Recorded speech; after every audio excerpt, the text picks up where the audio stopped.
ಬೆಂಗಳೂರಿನಲ್ಲಿ ಜ್ಯೂಸ್ ಅಂಗಡಿಗೆ ಲಾರಿಯೊಂದು ನುಗ್ಗಿರುವಂತಹ ಘಟನೆ ಆಗಿದೆ. ಬೆಳಗಿನ ಜಾವ 4 ಗಂಟೆಗೆ ನಡೆದಿರುವಂತಹ ಘಟನೆ. ಮಲ್ಲೇಶ್ವರಂನ ಲಿಂಕ್ ರಸ್ತೆಯ ಅಂಗಡಿಗೆ ಲಾರಿ ನಿಯಂತ್ರಣ ತಪ್ಪಿ ನುಗ್ಗಿರುವಂತಹ ಘಟನೆ. ಚಾಲಕನ ನಿಯಂತ್ರಣ ತಪ್ಪಿ ಲಾರಿ ಈ ರೀತಿಯಾಗಿ ಅಂಗಡಿಗೆ ನುಗ್ಗಿದೆ. ಬೆಳಗಿನ ಜಾವ ಈ ಘಟನೆ ಆಗಿರೋದ್ರಿಂದಾಗಿ ಅನಾಹುತ ಇಲ್ಲಿ ತಪ್ಪಿ ಹೋಗಿದೆ. ಲಾರಿ ನುಗ್ಗಿದ ರಭಸಕ್ಕೆ ಅಂಗಡಿಯ ಶಟರ್ ಮುರಿದು ಹೋಗಿದೆ. ಬೆಂಗಳೂರಿನಲ್ಲಿ ನಡೆದಿರುವಂತಹ ಘಟನೆ ಇದು. ಬೆಳಗಿನ ಜಾವ ಈ ಘಟನೆಯಾಗಿದೆ. ಜ್ಯೂಸ್ ಅಂಗಡಿಗೆ ನುಗ್ಗಿದೆ ಲಾರಿ. ಮಲ್ಲೇಶ್ವರಂನ ಲಿಂಕ್ ರಸ್ತೆಯ ಅಂಗಡಿಗೆ ಈ ಲಾರಿ ನುಗ್ಗಿರುವಂತಹ ಘಟನೆ ಆಗಿದೆ. ಚಾಲಕನ ನಿಯಂತ್ರಣ ತಪ್ಪಿ ನಡೆದಿರುವಂತಹ ಘಟನೆ ಇದು. ಬೆಳಗಿನ ಜಾವ ಯಾರೂ ಇರಲಿಲ್ಲ, ಹಾಗಾಗಿ ಯಾವುದೇ ರೀತಿಯಲ್ಲೂ ಕೂಡ ದೊಡ್ಡ ಮಟ್ಟದ ದುರಂತ ಆಗಿಲ್ಲ.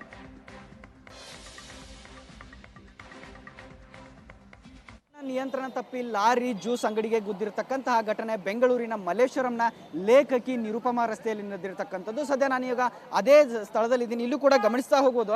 ಅಂದರೆ ಬೆಳಗಿನ ಜಾವ ಒಂದು 4 ಗಂಟೆ ಸುಮಾರಿಗೆ ಆ ಲಾರಿ ಒಂದು ಅಂದರೆ ಚಾಲಕನ ನಿಯಂತ್ರಣ ತಪ್ಪಿ ಈ ರೀತಿಯಾದಂತಹ ಘಟನೆ ಇಲ್ಲಿ ಸಂಭವಿಸಿದೆ ಅನ್ನೋದು ಇಲ್ಲಿ ಖಚಿತ ಮಾಹಿತಿ ನಮಗೆ ಇಲ್ಲಿ ಕಂಡು ಬರ್ತಾ ಇದೆ.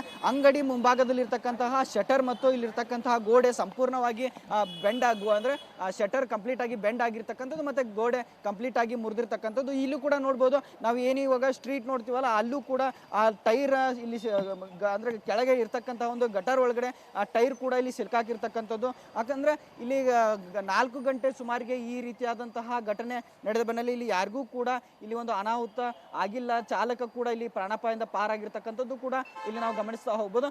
ಈ ಕಡೆ ಭಾಗದಲ್ಲೂ ಕೂಡ ಗಮನಿಸ್ತಾ ಹೋಗ್ಬೋದು. ಅಂದ್ರೆ ಯಾವ ರೀತಿಯಾದಂಥ ಒಂದು ಚಾಲಕ ಬಂದು ಈ ರೈಟ್ ಸೈಡ್ಗೆ ಒಂದು ಡಿಕ್ಕಿಯನ್ನು ಹೊಡಿತಾನೆ. ಡಿಕ್ಕಿ ಹೊಡೆದ ಸಂದರ್ಭದಲ್ಲಿ ಆ ಶಟರ್ ಕೂಡ ನಮಗೆ ಕಂಡು ಬರ್ತಾ ಇದೆ. ಇಲ್ಲಿ ಜ್ಯೂಸ್ ಅಂಗಡಿ ಏನು ಈ ಕ್ರಾಸ್ನಲ್ಲಿ ಮಲ್ಲೇಶ್ವರಂನ 3ನೇ ಆ ಕ್ರಾಸ್ನಲ್ಲಿ ನಾವು ದುರ್ಗಾ ಪರಮೇಶ್ವರಿ ಕಾಂಡಿಮೆಂಟ್ಸ್ ಏನು ನೋಡ್ತೀವಲ್ಲ, ಇಲ್ಲಿ ಆ ಜ್ಯೂಸ್ ಅಂಗಡಿ ಇಲ್ಲಿ ಇಡಲಾಗಿತ್ತು. ಸೊ ಈ ರೀತಿಯಾದಂತಹ ಘಟನೆ ಆಗಿರೋ ಪರಿಣಾಮ ಇಲ್ಲಿ ಯಾವುದೇ ರೀತಿಯಾದಂತಹ ಒಂದು ಪ್ರಾಣಾಪಾಯ ಆಗಿಲ್ಲ. ಚಾಲಕ ಎಲ್ಲರೂ ಕೂಡ ಸೇಫ್ ಆಗಿದ್ದಾರೆ. ಸೊ ಈಗಾಗಲೇ ಮಲ್ಲೇಶ್ವರಂನ ಪೊಲೀಸರು ಕೂಡ ಸ್ಥಳಕ್ಕೆ ಬಂದು ಭೇಟಿ ಮಾಡಿ ಪರಿಶೀಲನೆ ಮಾಡ್ತಾ ಇದ್ದಾರೆ ಅಂತ ಹೇಳ್ತಾ ಕ್ಯಾಮ್ರಾ ಪರ್ಸನ್ ಮಹೇಶ್ ಜೊತೆ ನಟರಾಜ್, ಏಷ್ಯಾನೆಟ್ ಸುವರ್ಣ ನ್ಯೂಸ್, ಬೆಂಗಳೂರು.